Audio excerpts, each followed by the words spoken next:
First, Quando Rondo drops a song right after Lil Durk's arrest, talking forgiveness. Next, fans saw Quando confronting Durk without fear via Instagram. So why did Quando wait until Durk was in CFFS to make his point clear? Quando Rondo confronts Lil Durk. You must be living under a rock if you didn't know that Quando Rondo's big-time enemy has just been arrested for some time now. These guys have been like two sides of the same coin, but always at each other's throats, both making rap music, yet still beefing each other.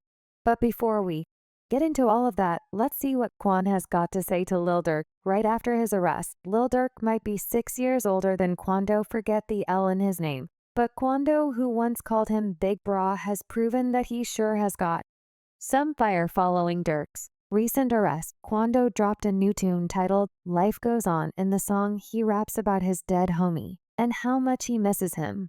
While adding that he wishes he didn't die by the gun, he raps, "Life goes on, it's been a couple of years you lost a homie then. I know how you feel like the rain coming down. I drop tears, this for real mod for once. Don't you think that it isn't this? Homie happens to be none other than his cousin, LOLPB. With this move, it showed that the rapper is not so bothered about what has hit his rival, rather, he remembers what their beef might have cost him.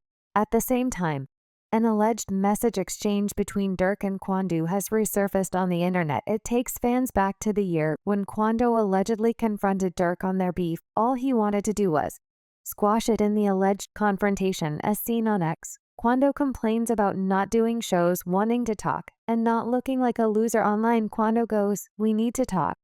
'Cause does this going too far? I can't even do shows. I got to feed my peoples." Durk replies with, "Stay safe." Giving it another try, Quando writes, "Come on, 'cause you know me, I ain't fearing.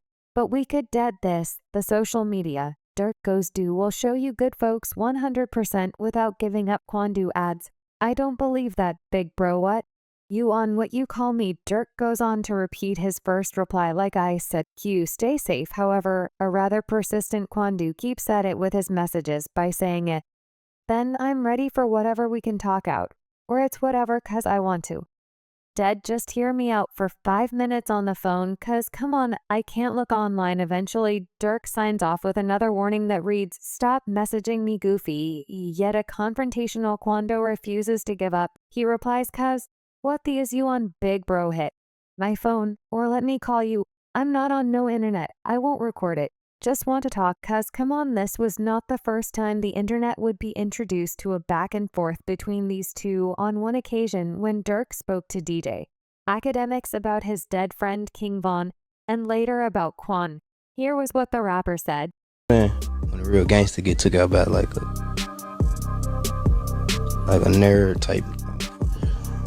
Well, no, I think he feel like his career, Quando's career, has been affected because Quando's a little boy. Once Rondo caught wind of this interview, he put out a confrontational tweet, seemingly mocking Durk's comment on King Von's death being planned by a nerd.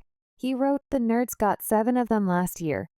Whatever this meant, the feds are now assuming that Lil Durk is responsible for planning the murder of the homie Quando rapped about in his new single. And there seems to be overwhelming proof. Remember when we talked about Durk's recent arrest, which happened on October 24th in Broward County, Florida? Well, here's the juice to the story. Durk had planned to leave town earlier on the day he was arrested in Broward County, where he's being held without bail. However, he did not book one flight. Rather, the rapper allegedly booked 3 flights to Italy, Switzerland, and Dubai. Sources say that this was in an attempt to confuse the law enforcement officers. Durk's actual plan was to fly in his private jet, thereby evading arrest. The rapper must have grown suspicious of the feds' move on him before being taken in cuffs by the U.S. Marshals. About 4 other men belonging to his Only the Family, aka OTF crew, had been arrested.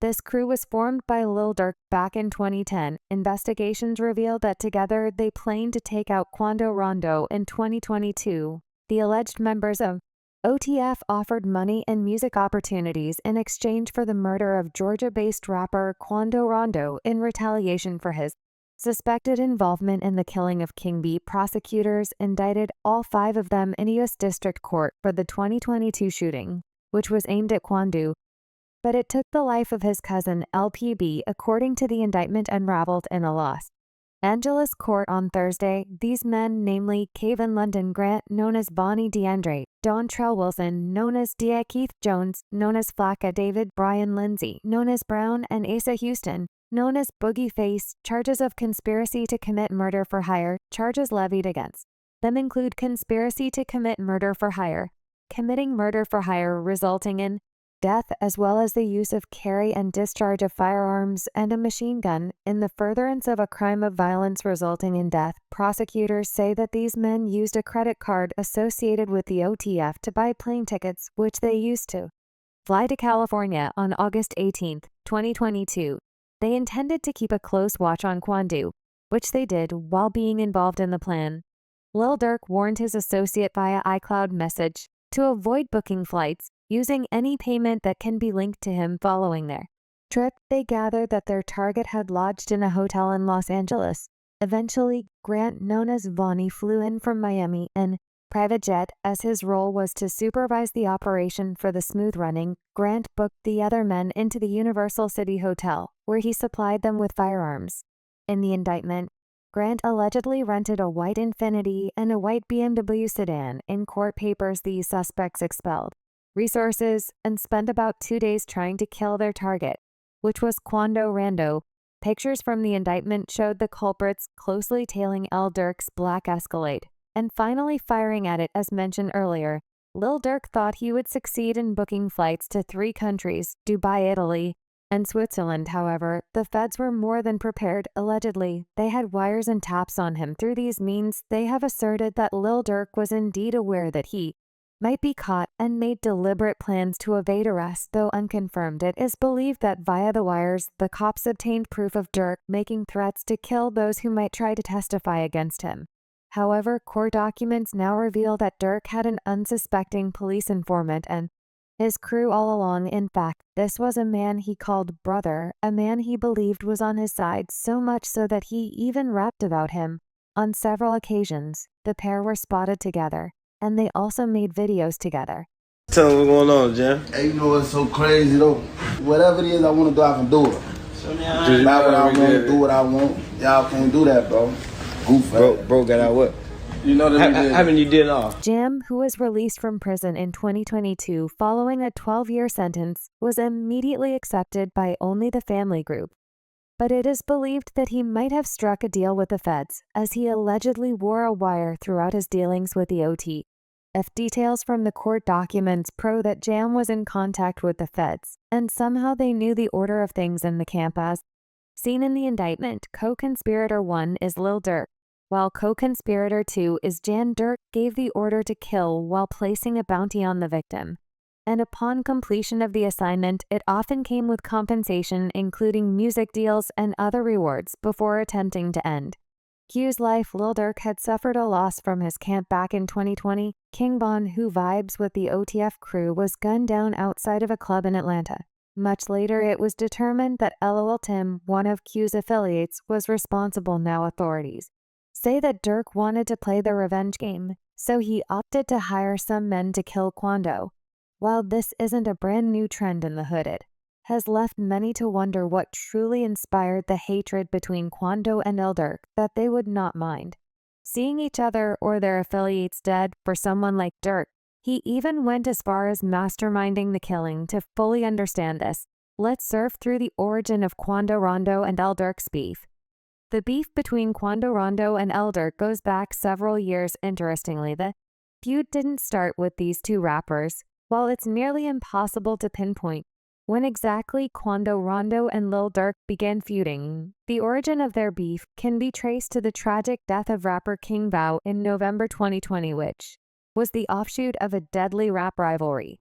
The feud began as a battle for supremacy within the Chicago rap scene, with both rappers clearly running in different circles. At the time, King Vo was signed to Lil Durk's record label, Only the Family, while Quando Rondo was signed with NBA YoungBoy's record label Never Broke Again. Earlier that year, rumors of a possible rift between both factions began circulating on social media. But things eventually exploded out of hand when King Von posted pictures showing him hanging out with YoungBoy's then ex-girlfriend Ja. although V insisted that there was nothing to the picture, explaining that they were only making music together. The pictures still stirred some drama between Von and Youngboy, with Quando Rondo regularly jumping to the defense of his label boss, with social media buzzing with rumors and a lot of hearsays. King Von eventually moved to set the record straight during an interview with DJ Akademiks on November 5, 2020.